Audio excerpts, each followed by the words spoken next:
So दुसरी एक खूप रिस्क हल्ली बघितली जाते की आपण आता 40-50 वर्ष बिझनेस करणारे लोक बघतो, पण त्यांचा ब्रँड इस्टॅब्लिश झालेला असतो, त्यांचे कस्टमर पण असतात सॅटिस्फाईड, पण तो बिझनेस आणखीन मोठा करण्यासाठी ना त्यांच्याकडे सक्सेशन प्लॅनिंग नसतं आणि ती रिस्क ना कोणी अँटिसिपेट करत नाही की मला आता 5 वर्षानंतर कोण लीड करणार कंपनी. त्यामुळे चांगली एखादा ब्रँड, चांगली एखादी कंपनी ती ग्रो होत नाही.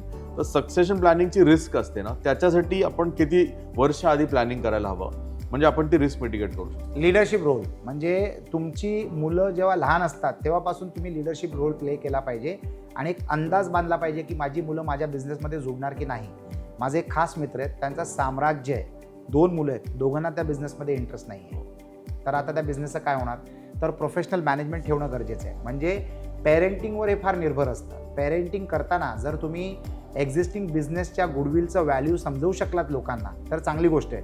पण हे गरजेचं नाही आहे की माझ्या मुलांनी माझा बिझनेस नाही केला तर त्यांची मुलं पण नाही करणार.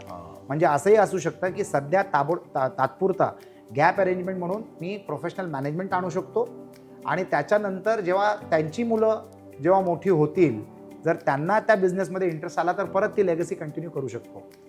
जे डेव्हलप कंट्रीज आहेत ना त्यांच्याकडे 300, 400 वर्ष जुनं गुडविल आहे आणि that gives a lot of trust. आणि सगळ्यात एक्सपेन्सिव्ह करन्सी आणि मोस्ट रिस्पेक्टेड करन्सी कुठच्याही बिझनेसमध्ये असतं विश्वास, ट्रस्ट, रिलायबिलिटी, डिपेंडेबिलिटी आणि बिईंग अन एक्स कस्टमर.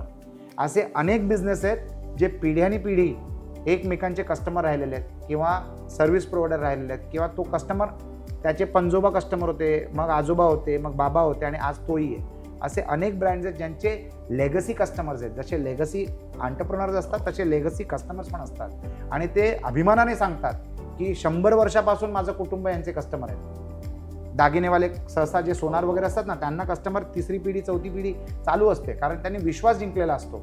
तर you have to do right parenting किंवा तुम्हाला चांगली प्रोफेशनल ऑपरेशनल टीमची निवड करावी लागणार आणि you have to wait for the right legacy ahead which can join the business and take it big. It is a big risk आणि ह्याचं गणित तुम्हाला ॲडव्हान्समध्ये करावं लागतं. एक उद्योजक असतो ना तो एवढ्या भानगड्यांमध्ये बिझी असतो, एवढ्या सगळ्या बाजू मॅनेज करत असतो ना की सक्सेशन प्लॅनिंग त्याच्याकडनं हमखास राहून जातं. म्हणजे एका संस्थेमध्ये आमचे फाउंडर चेअरमॅन आहेत, एक सामाजिक संस्था, त्याचे चेअरमॅन एक फार यशस्वी पॅकेजिंग इंडस्ट्रीचे उद्योजक होते.